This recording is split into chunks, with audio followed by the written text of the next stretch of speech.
നമസ്കാരം. ഹെർബൽ വണ്ടേഴ്സിലേക്ക് എല്ലാവർക്കും സ്വാഗതം. ഞാൻ ഡോക്ടർ ലക്ഷ്മി മോഹൻ. ഇന്ന് നമ്മൾ സംസാരിക്കാൻ പോകുന്ന വിഷയം വളരെ പ്രധാനപ്പെട്ട ഒരു പ്രഗ്നൻസി റിലേറ്റഡ് ടോപ്പിക്കാണ്. പ്രഗ്നൻ്റ് ലേഡി എങ്ങോട്ട് തിരിഞ്ഞു കിടക്കണം എന്നുള്ളതിനെ പറ്റിയിട്ട് ഒരുപാട് ചർച്ചകൾ കുടുംബത്തിനകത്തു നിന്നും പുറത്തു നിന്നും ഡോക്ടർമാരുടെ അടുത്ത് നിന്നും എല്ലാം പ്രഗ്നൻ്റ് ലേഡീസിന് കിട്ടാറുണ്ട്. അതിൽ നമ്മളുടെ പ്രായമായ മുത്തശ്ശിമാർ അങ്ങനെയുള്ള ഒരു സെറ്റ് ഓഫ് പീപ്പിൾ എപ്പോഴും വലതുവശത്തേക്ക് ചെരിഞ്ഞു കിടക്കാൻ പാടില്ല എന്ന് പറയും. ഇടതുവശത്തേക്ക് മാത്രമേ തിരിഞ്ഞു കിടക്കാവൂ. അതുപോലെ മലർന്ന് കിടക്കാൻ പാടില്ല. പിന്നെ ഗർഭിണിയായിട്ടുള്ളതിൻ്റെ ആദ്യ മാസങ്ങളിലൊക്കെ കമിഴ്ന്ന് കിടക്കാൻ പാടില്ല. ഇങ്ങനെയൊക്കെ പറയാറുണ്ട്. എന്താണ് ഇതിലെ വാസ്തവം എന്നുള്ളത് മിക്കവാറും അമ്മമാർ ആലോചിച്ച് കുഴയാറുണ്ട്. അപ്പോഴതിൻ്റെ വാസ്തവം നമുക്ക് നോക്കാം. അപ്പോൾ എന്താണെന്ന് വെച്ചാൽ, നമ്മൾ പ്രഗ്നൻ്റ് ലേഡീസിനോട് കൂടുതൽ സമയവും ലെഫ്റ്റ് സൈഡ് തിരിഞ്ഞു കിടക്കാൻ എന്തുകൊണ്ടാണ് നിർദ്ദേശിക്കുന്നത് എന്ന് ശാസ്ത്രീയമായി ചിന്തിക്കുകയാണെങ്കിൽ, നമ്മൾ ഏറ്റവും വലിയ ഇൻഫീരിയർ വീന കവ എന്ന് പറയുന്നത് നമ്മളെ ബ്ലഡ് ഹേർട്ടിലേക്ക് എത്തിക്കുക, അതുപോലെ തന്നെ വളർന്നുകൊണ്ടിരിക്കുന്ന കുഞ്ഞിനെത്തിച്ചു കൊടുക്കുകയും ചെയ്യുന്ന ഇൻഫീരിയർ വീന കവ നമ്മുടെ റൈറ്റ് സൈഡിലൂടെയാണ് പോകുന്നത്. നമ്മളെ സ്പൈനിന് പാരലായിട്ടാണ് പോകുന്നത്. അപ്പോൾ നമ്മൾ ലെഫ്റ്റ് സൈഡിലേക്ക് തിരിഞ്ഞ് കിടക്കുകയാണെന്നുണ്ടെങ്കിൽ ഈ ഒരു ഇൻഫീരിയർ വീന കവയ്ക്ക് നമ്മൾ പ്രഷർ കൊടുക്കുന്നില്ല. നമ്മളെ വെയിറ്റ് കൊണ്ട് പ്രഷർ അതിലേക്ക് എത്തൂല. അപ്പോൾ വളരെ സേഫായിട്ട് ഓക്സിജനും ന്യൂട്രിയൻസും എല്ലാം ബേബിക്ക് കിട്ടും. അതേസമയം നമ്മൾ റൈറ്റ് സൈഡിലേക്ക് കിടക്കുമ്പോൾ കുറച്ചൊരു കംപ്രഷൻ, വേറെ പ്രശ്നമൊന്നുമില്ല, കുഞ്ഞിനപ്പോഴും ന്യൂട്രിയൻസും കാര്യങ്ങളും എല്ലാം എത്തും. എന്നാൽ കുറച്ച് റിസ്ക്കി ആയിട്ടുള്ളത് മലർന്ന് കിടക്കുന്നതാണ്. മലർന്ന് കിടക്കുമ്പോൾ അതിൽ കംപ്രഷൻ നന്നായി എത്തുകയും നന്നായി തന്നെ ഓക്സിജനും ന്യൂട്രിയൻസും കുഞ്ഞിനെത്താതിരിക്കുകയും ചെയ്യാം. അതുകൊണ്ട് ഒരു കാരണവശാലും മലർന്ന് കിടക്കാൻ പാടില്ല എന്ന് പറയുന്നതിനോട് നമുക്ക് ശരിവെക്കാം. അതേസമയം വലതുവശം തിരിഞ്ഞ് കിടക്കാനേ പാടില്ല എന്ന് പറയുന്നത് ശുദ്ധ അബദ്ധമാണ്. ഒരിക്കലും ഇടതുവശം മാത്രം തിരിഞ്ഞ് നമുക്ക് കിടക്കുവാൻ വേണ്ടിയിട്ട്, പ്രഗ്നൻ്റ് ലേഡീസിന് തിരിഞ്ഞ് കിടക്കുവാൻ വേണ്ടിയിട്ട് വളരെ വളരെ ബുദ്ധിമുട്ടാണ്. കുറച്ച് സമയം ലെഫ്റ്റ് സൈഡിൽ തിരിഞ്ഞ് കിടന്നാൽ കുറച്ച് സമയം റൈറ്റ് സൈഡിലേക്ക് തിരിഞ്ഞ് കിടക്കാം. ഒരു കുഴപ്പവുമില്ല. അങ്ങനെ ബാലൻസ് ചെയ്ത് തിരിഞ്ഞ് കിടന്നോളൂ. പിന്നെ വേറൊരു കുഴപ്പം പറയുന്ന വേറൊരു പ്രശ്നം എന്താണെന്ന് വെച്ചാൽ, എഴുന്നേറ്റിരുന്ന ശേഷം മാത്രമേ വലത്തേക്ക് തിരിയാവൂ എന്ന് പറയും. ഇപ്പോൾ ഇടതുവശത്തേക്ക് തിരിഞ്ഞ് കിടന്ന് ഉറങ്ങുകയാണ്. അപ്പോൾ വലതുവശത്തേക്ക് തിരിയണമെന്നുണ്ടെങ്കിൽ എഴുന്നേറ്റിരുന്ന ശേഷം വേണം വലതുവശത്തേക്ക് തിരിയാനെന്ന് പറയും. അല്ലാന്നുണ്ടെങ്കിൽ പൊക്കിൾ കൊടി കുഞ്ഞിൻ്റെ കഴുത്തിൽ ചുറ്റിപ്പോകുമത്രേ. ഇതും അതിൽ പ്രത്യേകിച്ച് യാതൊരുവിധ ശാസ്ത്രീയ അടിത്തറയും ഇല്ലാത്ത ഒരു പഴഞ്ചൊല്ലാണ്. അങ്ങനെ ഒരു സംഭവമില്ല. കുഞ്ഞിൻ്റെ കഴുത്തിൽ പൊക്കിൾ കൊടി ചുറ്റുന്നത് ഈ വക കാരണങ്ങൾ കൊണ്ടൊന്നുമല്ല. അവിടെ കിടക്കുന്നതിന് ഇപ്പോൾ ഇടത് സൈഡിൽ കിടക്കുന്ന ഒരാൾക്ക് വലത് സൈഡിലേക്ക് അങ്ങനെ തന്നെ തിരിയാവുന്നതാണ്. ഒരു ബുദ്ധിമുട്ടുമില്ല. പിന്നെ എടുത്തു ചാടി എഴുന്നേക്കുവാൻ എന്തായാലും പ്രഗ്നൻ്റ് ലേഡീസിനെ കൊണ്ട് പറ്റില്ല. അവർക്ക് ഒരു സൈഡിലേക്ക് തിരിഞ്ഞ് സാവകാശം എഴുന്നേക്കുവാൻ മാത്രമേ സാധിക്കുകയുള്ളൂ. കിടന്നിടത്ത് നിന്ന് ചാടി എഴുന്നേക്കുക എന്ന് പറയുന്നത് ഒട്ടും പോസിബിളായിട്ടുള്ള കാര്യമല്ല. ഗർഭാവസ്ഥയുടെ ആദ്യത്തെ 3 മാസത്തിൽ വയറൊന്നും ഇല്ലാത്തവർക്ക് കമിഴ്ന്ന് കിടക്കുന്നത് കൊണ്ട് യാതൊരു പ്രശ്നവുമില്ല. അത് കുഞ്ഞിന് കംപ്രഷനോ അങ്ങനെയൊന്നും ഉണ്ടാകുന്നില്ല. പിന്നെ വയറ് വലുതാവൻ തോറും കമിഴ്ന്ന് കിടക്കാനുള്ള ബുദ്ധിമുട്ട് കൊണ്ട് നമുക്ക് കമിഴ്ന്ന് കിടക്കാനേ പറ്റില്ല. അപ്പോൾ സൈഡ് തിരിഞ്ഞ് കിടക്കുന്നതായിരിക്കും ഏറ്റവും നല്ലത്. ഇപ്പോൾ ഗർഭിണികളായിട്ടുള്ള അമ്മമാരെ എപ്പോഴും ഈ കുഞ്ഞിൻ്റെ കഴുത്തിൽ പൊക്കിൾ കൊടി ചുറ്റും, അതുകൊണ്ട് നിങ്ങൾ ഇങ്ങനെ കിടക്കാൻ പാടില്ല, അങ്ങനെ കിടക്കാൻ പാടില്ല, എല്ലാത്തിനും ക്രിറ്റിസിസം പറയുന്നുണ്ട്. അപ്പോൾ അതിലൊന്നും ഒരു വാസ്തവവുമില്ല. ഇപ്പോൾ ഞാൻ ഈ പറഞ്ഞ കാര്യങ്ങൾ മാത്രമേ ഉള്ളൂ അടിസ്ഥാനപരമായി നിങ്ങൾ ശ്രദ്ധിക്കാനുള്ളത്. മറ്റൊന്നുമില്ല എന്നുള്ളതാണ്. അതുപോലെ തന്നെ വേറൊരു കാര്യം, അവസാന മാസങ്ങളിലൊക്കെ വയറിൽ വെയിൽ കൊള്ളിക്കണമെന്ന് പറയും, ഇല്ലെങ്കിൽ മഞ്ഞ വരുമെന്ന്. അതും ശാസ്ത്രീയമായി തെറ്റായിട്ടുള്ളൊരു കാര്യമാണ്. ഗർഭാവസ്ഥയിൽ കിടക്കുന്ന കുഞ്ഞിന് ഒരിക്കലും സൂര്യപ്രകാശത്തിൽ നിന്ന് വരുന്ന അൾട്രാ വയലറ്റ് റേസിനെ സ്വീകരിച്ച് അതിൽ ജോണ്ടിസിനെതിരെ പ്രവർത്തിപ്പിക്കാനൊന്നുമുള്ളൊരു കഴിവില്ല. അവരുടെ ചർമ്മമൊന്നും ഫോട്ടോ റിസപ്റ്റീവ് അല്ല ഈ ഒരു ഭ്രൂണാവസ്ഥയിൽ. കാരണം എന്താണെന്ന് വെച്ച് കഴിഞ്ഞാൽ, അവർ ഒരു വാട്ടർ സാക്കിലാണ് കിടക്കുന്നത്, അല്ലേ, അമ്നിയോട്ടിക് ഫ്ലൂയിഡിൽ ചുറ്റിപ്പെട്ടാണ് ഈ കുഞ്ഞ് കിടക്കുന്നത്. അതും യൂട്രസിൻ്റെ ഉള്ളിൽ മറ്റൊരു ബലൂണിനകത്താണ് കുഞ്ഞ് കിടക്കുന്നത്. ആ കുഞ്ഞിന് ചുറ്റും എന്തൊക്കെയുണ്ട്? അമ്നിയോട്ടിക് ഫ്ലൂയിഡുണ്ട്, അതുപോലെ തന്നെ കുഞ്ഞിൻ്റെ ശരീരത്തിലൊരു പശുപശുപ്പുള്ള ഒരു മെറ്റീരിയലുണ്ട്. അതെല്ലാം കുഞ്ഞിൻ്റെ ചർമ്മത്തെ സംരക്ഷിക്കുവാൻ വേണ്ടിയുള്ളതാണ്.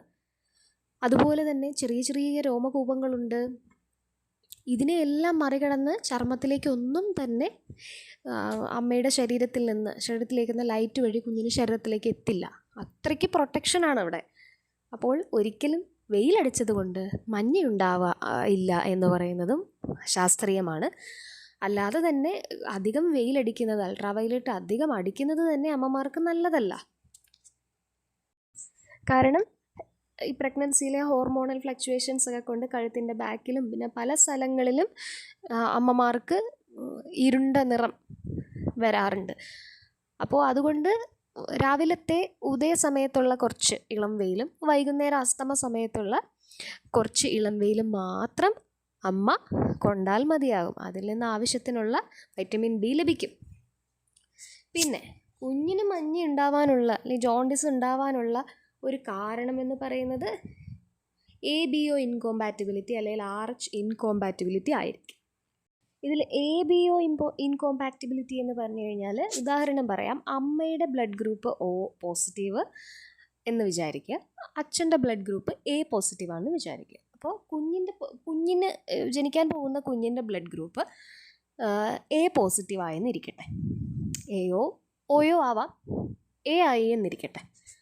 അങ്ങനെ വരുമ്പോൾ ഈ പ്രസവ സമയത്ത് അംബലിക്കൽ കോഡ് കട്ടിങ് സമയത്ത് ഒരു ചെറിയൊരു മിക്സപ്പ് നടക്കും അമ്മയുടെ ബ്ലഡും കുഞ്ഞിൻ്റെ ബ്ലഡും തമ്മിൽ. അപ്പോൾ അമ്മയുടെ ശരീരം എന്തിനോട് സെൻസിറ്റീവായിരിക്കും? A positive ബ്ലഡിനോട് സെൻസിറ്റീവായിരിക്കും. അപ്പോൾ അതൊരു ഫോറിൻ ബോഡിയായി കണക്കാക്കി അതിനെതിരെയുള്ള ആൻറ്റിബോഡി ഉണ്ടാവാൻ തുടങ്ങും. ഇത് കുഞ്ഞിൻ്റെ ശരീരത്തിലേക്ക് എത്തിയ ശേഷം എന്താ സംഭവിക്കുക? കുഞ്ഞിൻ്റെ ശരീരത്തിലുള്ള A ബ്ലഡ് ഗ്രൂപ്പിനെ ഇത് അറ്റാക്ക് ചെയ്യാൻ തുടങ്ങും. അമ്മയുടെ ശരീരത്തിൽ നിന്ന് വന്ന ആൻറ്റിബോഡി അറ്റാക്ക് ചെയ്യാൻ തുടങ്ങും. അപ്പോൾ ഹീമോളിസിസ് സംഭവിക്കും. അവിടെ കുഞ്ഞിൻ്റെ RBCs നശിക്കാൻ തുടങ്ങുകയും കുഞ്ഞിന് അതിൻ്റെ ഭാഗമായിട്ട് ബിലിറുബിൻ കൂടുകയും ചെയ്യും. അതാണ് ABO ഇൻകോമ്പാറ്റിബിലിറ്റി. അത് Aയും Bയും Oയും തമ്മിലുള്ളവർ, അങ്ങോട്ടും ഇങ്ങോട്ടും മിക്സ് ഉള്ളവർ കല്യാണം കഴിച്ചു കഴിഞ്ഞാൽ അതൊന്ന് ശ്രദ്ധിക്കുന്നത് നല്ലതായിരിക്കും. അപ്പോൾ അതൊക്കെ നമ്മൾ കൺസീവ് ആവുന്നതിന് മുന്നേ തന്നെ നിങ്ങൾക്ക് ബ്ലഡ് ടെസ്റ്റ് ചെയ്താൽ അറിയാൻ സാധിക്കും. ആദ്യമുള്ള പ്രഗ്നൻസിക്ക് ആയിരിക്കും ഈ വക പ്രശ്നങ്ങളൊക്കെ ഉണ്ടാവുക. അത് ഫോട്ടോതെറാപ്പി അതുപോലെ തന്നെ അതിന് വേണ്ടിയിട്ടുള്ള മാനേജ്മെൻറ്റുകളെല്ലാം ഉണ്ട്. അതൊരു വലിയ ഇഷ്യൂ അല്ല. 2 അല്ലെങ്കിൽ 3 ദിവസങ്ങൾ കൊണ്ട് കുഞ്ഞും നോർമലാകും. അപ്പോൾ അതൊരു വലിയ ഇഷ്യൂ അല്ല. പിന്നെ കോൺസിക്യൂട്ടീവ് ആയിട്ടുള്ള അടുത്ത പ്രഗ്നൻസികളിൽ ഇതിൻ്റെ ഒരു ആഘാതമെന്ന് പറയുന്നത് നന്നേ കുറവുമായിരിക്കും. പിന്നെയുള്ളത് RH ഇൻകോമ്പാറ്റിബിലിറ്റി. RH ഇൻകോമ്പാറ്റിബിലിറ്റി എന്ന് പറഞ്ഞു കഴിഞ്ഞാൽ അമ്മ O നെഗറ്റീവും അച്ഛൻ O പോസിറ്റീവും, അല്ലെങ്കിൽ അച്ഛൻ O നെഗറ്റീവും അമ്മ O പോസിറ്റീവും. ഇങ്ങനെ ഓയുടെ പോസിറ്റീവ് അല്ലെങ്കിൽ നമ്മളെ പോസിറ്റീവിൻ്റെയും നെഗറ്റീവിൻ്റെയും വ്യത്യാസം കൊണ്ട് വരുന്നതാണ് RH ഇൻകോമ്പാറ്റിബിലിറ്റി. അപ്പോൾ ഇതിലൊന്നും പെടാതെ കുഞ്ഞ് വന്നു കഴിഞ്ഞാൽ ഉണ്ടാകുന്ന പ്രശ്നങ്ങൾ. ഇതിനൊക്കെ ഇഞ്ചക്ഷൻസ് ഒക്കെ ഇപ്പോൾ അവൈലബിൾ ആണ്. അപ്പം കൺസീവ് ആവുന്നതിന് മുന്നേ നമ്മളിതൊക്കെ ബ്ലഡ് ടെസ്റ്റൊക്കെ ചെയ്ത് ഞാൻ മുന്നേയുള്ള വീഡിയോകളിൽ പറഞ്ഞിട്ടുണ്ട്. ഇങ്ങനെയൊക്കെയുള്ള എന്തിൻ്റെയെങ്കിലും ചാൻസസ് ഉണ്ടോ എന്നുള്ളത് നോക്കുന്നത് വളരെ ഇമ്പോർട്ടൻ്റ് ആണ്. പിന്നെ ഈ ഒരു കാരണങ്ങൾ കൊണ്ടാണ് മിക്കവാറും ഈ ABO ഇൻകോമ്പാറ്റിബിലിറ്റി ഒക്കെ കൊണ്ടിട്ടാണ് കുഞ്ഞുങ്ങൾക്ക് ബിലിറുബിൻ ലെവൽ കുറച്ച് കൂടി നിൽക്കുന്നത്. ഇപ്പോൾ സാധാരണഗതിയിൽ ബിലിറുബിൻ ലെവൽ അല്പം കൂടുതലായി നിൽക്കുന്നത് കാണാൻ സാധിക്കും. അത് അമ്മയുടെ മുലപ്പാൽ കുടിക്കുമ്പോൾ തന്നെ, പിന്നെ ഫോട്ടോതെറാപ്പി ഉണ്ട്. അപ്പോൾ കുടിക്കുമ്പോൾ തന്നെ കുഞ്ഞ് വീണ്ടും നോർമലിലേക്ക് വരികയാണ്. പെട്ടെന്ന് തന്നെ 24 hours തന്നെ കുഞ്ഞിൻ്റെ ശരീരം ഓക്കെ ആയി വരികയാണ് ചെയ്യുക. അപ്പോൾ ഇതൊരു വലിയൊരു കൺസേൺ അല്ല. അപ്പോൾ കുഞ്ഞിന് മഞ്ഞ ഉണ്ടാവുന്നതിൽ അമ്മയ്ക്ക് യാതൊരു റോളും ഇല്ല. അമ്മയുടെ ബ്ലഡ് ഗ്രൂപ്പിന് മാത്രമേ ചിലപ്പോൾ റോള് വരുള്ളൂ. അല്ലാതെ അമ്മ വെയിൽ കൊണ്ടില്ല എന്ന് പറയുന്നതിലൊന്നും യാതൊരു അർത്ഥവുമില്ല. അതുപോലെ തന്നെ അമ്മ അങ്ങോട്ട് തിരിഞ്ഞു കിടന്നു ഇങ്ങോട്ട് തിരിഞ്ഞു കിടന്നു അതിൻ്റെ ഭാഗമായിട്ട് കുഞ്ഞിൻ്റെ കഴുത്തിൽ പൊക്കിൾക്കൊടി ചുറ്റി എന്നൊക്കെ പറയുന്നത് പണ്ടുള്ളവരൊക്കെ ഒരുപാട് ക്രിട്ടിസൈസ് ചെയ്യാറുണ്ട്, ഒരുപാട് അമ്മമാരെ. അപ്പോൾ ഒരുപാട് പേഷ്യൻസ് ഇങ്ങനെ കംപ്ലയിൻറ്റ് ചെയ്യാറുണ്ട്, ഇങ്ങനെ പറയുന്നുണ്ട്, ഇതിലെന്തെങ്കിലും വാസ്തവമുണ്ടോ ഡോക്ടറെ എന്ന് ചോദിക്കുന്ന ഒരുപാട് ആൾക്കാരുണ്ട്. അപ്പോൾ എല്ലാവരോടും ഞാൻ എപ്പോഴും പറയാറുണ്ട്, ഇങ്ങനെയൊരു പ്രശ്നമില്ല. കുഞ്ഞിൻ്റെ കഴുത്തിൽ പൊക്കിൾക്കൊടി ചുറ്റുവാനുള്ള റീസൺസ് എന്ന് പറഞ്ഞാൽ ശാസ്ത്രീയമായി നമുക്ക് ഇതുവരെ തെളിയിക്കാൻ സാധിച്ചിട്ടില്ല. ഇന്നതാണ് ഒരു സ്പെസിഫിക് കാരണമെന്ന് നമുക്ക് പറയാനായിട്ട് പറ്റില്ല. പക്ഷേ പോസിബിൾ റീസൺസ് കുറേയധികമുണ്ട്. അത് നിങ്ങൾ ശ്രദ്ധിച്ചാൽ മാത്രം മതി. അതെന്തൊക്കെയാണ് എന്ന് ഞാൻ ബ്രീഫായിട്ടൊന്ന് പറഞ്ഞു തരാം. ഈ പൊക്കിൾക്കൊടി എന്ന് പറയുന്നത് കുഞ്ഞിന് വേണ്ടിയിട്ടുള്ള ന്യൂട്രിയൻസ് എല്ലാം അമ്മയിൽ നിന്നും ശേഖരിച്ച് അമ്മയിൽ നിന്ന് കുഞ്ഞിലേക്ക് എത്തിക്കുകയും കുഞ്ഞിൻ്റെ ബ്ലഡിലുള്ള വേസ്റ്റ് മെറ്റീരിയൽസ് എല്ലാം തിരിച്ച് പ്യൂരിഫൈ ചെയ്യാൻ കൊണ്ടുപോവുകയും ചെയ്യുന്ന 3 കാപ്പിലറീസാണ് അതിലുള്ളത്. അപ്പോൾ ഈ ഒരു അംബിലിക്കൽ കോഡ് എന്ന് പറയുന്നത് ഒരു ചെറിയൊരു വള്ളിയല്ല. അതിന് ഏകദേശം ഒരു 70, 75, 80 സെൻറ്റിമീറ്ററോളം നീളമുണ്ട്. അപ്പോൾ ഒരു കുഞ്ഞിൻ്റെ പൊക്കിൾക്കൊടിയിലേക്ക് ഇത് ബന്ധിതമാണല്ലോ. അപ്പോൾ ഒരു കുഞ്ഞിനെ എങ്ങനെ വേണമെങ്കിലും തിരിഞ്ഞു കഴിഞ്ഞാലും അതിൻ്റെ ഉള്ളിൽ ഇത് കുരുങ്ങി പോവാത്ത രീതിയിലുള്ള അത്രയും നീളം എന്തായാലും പൊക്കിൾക്കൊടിക്കുണ്ടാവും. അപ്പോൾ കുഞ്ഞിൻ്റെ മൂവ്മെൻറ്റിനനുസരിച്ചാണ് ഇത് അറിയാതെ കഴുത്തിൽ കുരുങ്ങിപ്പോകുന്നത്. ഒരിക്കലും അമ്മ തിരിഞ്ഞ് കിടക്കുന്നത് കൊണ്ട് അല്ല. കുഞ്ഞെങ്ങനെ വിഗറസായിട്ട് വളരെ ശക്തമായി മൂവ് ചെയ്യാനുള്ളൊരു കാരണം എന്താണെന്ന് വെച്ചാൽ അമ്മയുടെ മാനസികാവസ്ഥയാണ്. അമ്മയുടെ ശാരീരികവും മാനസികവുമായിട്ടുള്ള അവസ്ഥകൾ കുഞ്ഞ് അറിയുന്നുണ്ട്. അതിനോട് വളരെ സെൻസിറ്റീവാണ്. അമ്മ ഹാപ്പി ആണെങ്കിൽ, വളരെയധികം സന്തോഷവതിയാണെങ്കിൽ കുഞ്ഞും വളരെയധികം ഹാപ്പി ആയിരിക്കും, സന്തോഷവതിയും സന്തോഷവാനുമായിരിക്കും എന്നുള്ളത് നമ്മൾക്ക് സ്കാനിങ്ങിൽ പലപ്പോഴായിട്ട് മനസ്സിലാവുന്ന ഒരു കാര്യമാണ്. ഒരുപാട് വിദഗ്ധർ അതിനെപ്പറ്റി ധാരാളം സംസാരിച്ചിട്ടുമുണ്ട്. അമ്മ വളരെയധികം ഇമോഷണലി ഭയങ്കര സാഡാണ്, ഇമോഷണലി ഹർട്ടായിട്ടിരിക്കുകയാണ്, അല്ലെ കണ്ടമാനം കരയുകയാണെന്നെങ്കിൽ അതിനോടനുബന്ധിച്ച് തന്നെ അതേ സമയത്ത് തന്നെ കുഞ്ഞിന് വളരെ വിഗറസ് ആയിട്ടുള്ള റിയാക്ഷൻസാണ് കുഞ്ഞിലും ഉണ്ടാകുന്നത്. അപ്പോൾ കുഞ്ഞ് തലങ്ങം വിലങ്ങം മറിയുകയും തിരിയുകയൊക്കെ ചെയ്യും. കാരണം തൻ്റെ അമ്മയുടെ ദുഃഖം അതിന് സെൻസ് ചെയ്യാൻ സാധിക്കുന്നു, അത്ര ചെറുതിലേ സെൻസ് ചെയ്യാൻ സാധിക്കുന്നുണ്ട്. അപ്പോൾ ഇതെല്ലാം ഓരോ കെമിക്കൽ റിയാക്ഷൻ ആണെന്ന് നിങ്ങൾ മനസ്സിലാക്കുക. അപ്പോൾ ആ റിയാക്ഷൻ കുഞ്ഞിന് മനസ്സിലാവുന്നുണ്ട്. അപ്പോൾ ആ മനസ്സിലാവുമ്പോൾ വളരെ വിഗറസായിട്ട് മൂവ് ചെയ്യുമ്പോൾ ചിലപ്പോൾ കഴുത്തിൽ കുരുങ്ങി പോകാനുള്ള സാധ്യതയുണ്ട്. അപ്പോൾ ഇങ്ങനെ കഴുത്തിൽ കുരുങ്ങുമ്പോൾ എന്താ സംഭവിക്കുക? കുഞ്ഞ് അമ്നിയോട്ടിക് ഫ്ലൂയിഡാണ് ഉള്ളിലേക്ക് എടുക്കുന്നതും തിരിച്ചത് യൂറിനായിട്ട് വീണ്ടും പുറന്തള്ളപ്പെടുന്നു, വീണ്ടും അത് കുടിക്കുന്നു, വീണ്ടും പുറന്തള്ളപ്പെടുന്നു. ഇത് തന്നെയാണ് റിപ്പീറ്റായിട്ട് നടക്കുന്നത്. അപ്പോൾ കുഞ്ഞിന് ഇൻജസ്റ്റ് ചെയ്യാൻ പറ്റില്ല. കാര്യമായിട്ട് അമ്നിയോട്ടിക് ഫ്ലൂയിഡ് കഴുത്തിൽ ഇങ്ങനെ ഇത് മുറുകി കിടക്കുകയാണെങ്കിൽ ഇൻജസ്റ്റ് ചെയ്യാനുള്ള ബുദ്ധിമുട്ടുണ്ടാകും. അപ്പോൾ അമ്നിയോട്ടിക് ഫ്ലൂയിഡിൻ്റെ വോളിയം കൂടുതലായിട്ട് സ്കാനിങ് റിപ്പോർട്ടിൽ കാണാൻ സാധിക്കും. അപ്പോൾ അമ്നിയോട്ടിക് ഫ്ലൂയിഡ് കൂടുതലാവാനുള്ള പല പല റീസൺസ് ഉണ്ട്. കിഡ്നിക്ക് പ്രോബ്ലം ഉണ്ടോ എന്ന് ആദ്യം ചിന്തിക്കും. മൂത്രം പോവാത്തത് കൊണ്ടാണോ, അതോ അംബ്ലിക്കൽ ഇത് ഇങ്ങനെ നമ്മുടെ ന്യൂഷൽ കോഡ് കഴുത്തിൽ ചുറ്റി കുഞ്ഞിനെ കറക്റ്റായിട്ട് ഇറക്കാൻ പറ്റാത്തത് കൊണ്ടാണോ, ഇങ്ങനെയെല്ലാമുള്ള വീണ്ടും വീണ്ടും നമ്മൾ ആ ഒരു സ്കാനിലൊക്കെ നോക്കുമ്പോൾ കാണാൻ സാധിക്കും. അത് സ്കാനിങ്ങിൽ നോക്കി നമുക്ക് റൂൾ ഔട്ട് ചെയ്യാൻ പറ്റും. പിന്നെ കുഞ്ഞിൻ്റെ മൂവ്മെൻറ്റ് മോണിറ്റർ ചെയ്യാനായിട്ട് ഇപ്പോൾ പറ്റും. അപ്പോൾ ആ മൂവ്മെൻറ്റിൽ നിന്ന് കുഞ്ഞ് ഫീറ്റൽ ഡിസ്ട്രസ് ഉണ്ടോ, കുഞ്ഞിന് മൂവ്മെൻറ്റ് ചെയ്യാനുള്ള ബുദ്ധിമുട്ടുണ്ടോ, കുരുങ്ങി കിടക്കുകയാണോ, എല്ലാം അറിയാൻ സാധിക്കും. പിന്നെ വേറൊരു കൺസേൺ എന്താണെന്ന് വെച്ച് കഴിഞ്ഞാൽ ഒന്നല്ലെങ്കിൽ 2 ചുറ്റ് ഒക്കെ, മാക്സിമം 3 ചുറ്റുമൊക്കെ നോർമൽ ഡെലിവറി ആക്കുന്ന ഒരുപാട് ഡോക്ടേഴ്സ് ഉണ്ട്. അതിനുള്ള സാധ്യതയുള്ളവരുണ്ട്. കുഞ്ഞു തല കുത്തനെ തന്നെയാണ്, സെഫാലിക് പ്രസൻറ്റേഷൻ ആണ് എങ്കിൽ മാക്സിമം അതിന് വേണ്ടി ട്രൈ ചെയ്യുന്ന ഡോക്ടേഴ്സ് ഉണ്ട്. അപ്പോൾ അതിൽ നോർമൽ ഡെലിവറി പോസിബിൾ ആണ്. കുഞ്ഞിൻ്റെ കഴുത്തിൽ പൊക്കിൾക്കൊടി ചുറ്റിയിട്ടുണ്ട്, 1 അല്ലെങ്കിൽ 2 ചുറ്റുണ്ട് എന്ന് വിചാരിച്ചിട്ട് അയ്യോ എനിക്ക് സി സെക്ഷൻ ആണ് എന്നൊരിക്കലും നിങ്ങൾ തീരുമാനിച്ച് നിരാശരാവേണ്ട ആവശ്യമില്ല. നോർമൽ ഡെലിവറി പോസിബിൾ ആണ്. കുഞ്ഞിൻ്റെ പൊസിഷൻ ബ്രീച്ചൊക്കെ ആണെങ്കിലാണ് സി സെക്ഷന് വേണ്ടിയിട്ട് നിങ്ങൾ അങ്ങനെയൊക്കെ ചിന്തിക്കേണ്ട ആവശ്യമുള്ളൂ. റിസ്കി ആണെങ്കിലും ബ്രീച്ച് ഡെലിവറി എടുക്കുന്ന ഡോക്ടേഴ്സ് ഉണ്ട്, എക്സ്പീരിയൻസ്ഡ് ആയിട്ടുള്ള ഡോക്ടേഴ്സ് ഉണ്ട്. അതുപോലെ തന്നെ ബ്രീച്ചിനെ സെഫാലിക് ആക്കുന്ന ഡോക്ടേഴ്സ് ഉണ്ട്. ഇപ്പോൾ ഇതെല്ലാം പോസിബിളാണ്. പിന്നെ അമ്മയുടെ ഓരോ കണ്ടീഷൻസും അനുസരിച്ചിരിക്കും. ഇപ്പോൾ കുഞ്ഞിൻ്റെ പ്ലാസൻ്റയുടെ പൊസിഷൻ അതൊരു നമുക്ക് നോർമൽ ഡെലിവറി ആണോ സി സെക്ഷൻ ആണോ തീരുമാനിക്കുന്നതിലുള്ളൊരു ഘടകമാണ്. ഇപ്പോൾ പ്ലാസൻ്റ പ്രീവിയൊക്കെ ഉള്ളവരാണെന്നുണ്ടെങ്കിൽ, അതായത് ഇൻറ്റേർണൽ ഓയിസിൽ തന്നെയാണ് പ്ലാസൻ്റ വന്ന് അറ്റാച്ച് ചെയ്തിരിക്കുന്നത്, അല്ലെങ്കിൽ അതിലൊരു 3 അല്ലെങ്കിൽ 4 സെൻറ്റിമീറ്ററിനുള്ളിലാണ് പ്ലാസൻ്റ അറ്റാച്ച്ഡ് ആയിട്ടിരിക്കുന്നതെങ്കിൽ കുഞ്ഞിന് പുറത്തേക്ക് വരാനുള്ള ബുദ്ധിമുട്ടും ഉണ്ടാകും. കാരണം പ്ലാസൻ്റ കൊണ്ട് തടഞ്ഞു നിൽക്കുകയാണ്. അപ്പം ഇൻറ്റേർണൽ ഓയസ് കംപ്ലീറ്റ് ആയിട്ട് കവർ ചെയ്താണ് പ്ലാസൻ്റ നിൽക്കുന്നതെങ്കിൽ, പ്രീവിയാണ് കണ്ടീഷനെങ്കിൽ ഒരിക്കലും കുഞ്ഞിന് നോർമലായിട്ടുള്ള വേയിൽ പുറത്തു വരാൻ പറ്റില്ല. കാരണം പ്ലാസൻ്റ അവിടെ തടസ്സമായി നിൽക്കുകയാണ്. അപ്പോൾ അങ്ങനെയൊക്കെയുള്ള കേസിലാണെന്നുണ്ടെങ്കിൽ സി സെക്ഷൻ ആണ് അതിനുള്ള ഒരു പോംവഴി എന്ന് പറയുന്നത്. അപ്പോൾ ഇങ്ങനെ നമുക്ക് റൂൾ ഔട്ട് ചെയ്യാൻ കുറേ കാരണങ്ങളുണ്ട്. പിന്നെ അമ്മയ്ക്ക് ജസ്റ്റേഷണൽ ഡയബറ്റിസ് ഉണ്ടോ, അമ്മയ്ക്ക് BP കൂടുതലാണോ, അമ്മയ്ക്ക് മറ്റെന്തെങ്കിലും അസുഖങ്ങളുണ്ടോ, മറ്റെന്തിനോടെങ്കിലും പ്രോൺ ടു ബി ആണോ അമ്മ. അപ്പോൾ ഇങ്ങനെയുള്ള അമ്മയുടെ ആരോഗ്യസ്ഥിതികൾ കൂടി കണക്കിലെടുത്തിട്ടാണ് നോർമൽ ഡെലിവറി ആണോ സി സെക്ഷൻ ഡെലിവറി ആണോ എന്നെല്ലാം ഡോക്ടേഴ്സ് തീരുമാനിക്കുന്നത്. അപ്പോൾ ഞാൻ പറഞ്ഞു വരുന്നത് ഇത്രയേ ഉള്ളൂ. അംബ്ലിക്കൽ കോഡ് നമ്മളുടെ അമ്മയുടെ ഇമോഷനുമായിട്ട് അറ്റാച്ച്ഡ് ആണ്.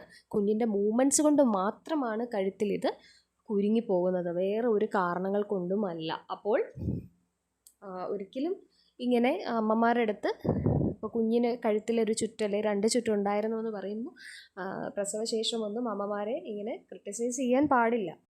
തിരിഞ്ഞു കിടക്കാത്തത് കൊണ്ടാണ്, അല്ലെങ്കിൽ ആ ഒരു പറഞ്ഞാൽ കേൾക്കാത്തത് കൊണ്ടാണ്, ഒരിക്കലുമല്ല. അപ്പോൾ അങ്ങനെ ഒരു കണ്ടീഷൻ അല്ല എന്നുള്ളതും അവർക്ക് പീസാണ്, മനസ്സിന് സന്തോഷമാണ് നിങ്ങൾ കൊടുക്കാനുള്ളത്. ചുറ്റും നിൽക്കുന്നവരും സ്വന്തമായിട്ടും ഉണ്ടാക്കിയെടുക്കാനുള്ളത് മനസ്സിന് സന്തോഷവും സമാധാനവുമാണ്. അപ്പോൾ അതുണ്ടെങ്കിൽ തന്നെ എല്ലാം വളരെ സ്മൂത്തായി കാര്യങ്ങളെല്ലാം തന്നെ ആരോഗ്യാവസ്ഥകളെല്ലാം തന്നെ നോർമലായിട്ട് പോകുന്നതായിട്ട് കാണുവാൻ സാധിക്കും. നമ്മൾ കണ്ടമാനം ടെൻഷൻ അടിക്കുകയും ചുറ്റുപാട് നിന്ന് നെഗറ്റീവായിട്ടുള്ള അപ്രോച്ചസിനൊക്കെയാണ് നമ്മൾ ചെവി കൊടുക്കുന്നതെന്നുണ്ടെങ്കിൽ ഇത്തരത്തിലുള്ള ബുദ്ധിമുട്ടുകളായിരിക്കും അനുഭവിക്കേണ്ടി വരിക.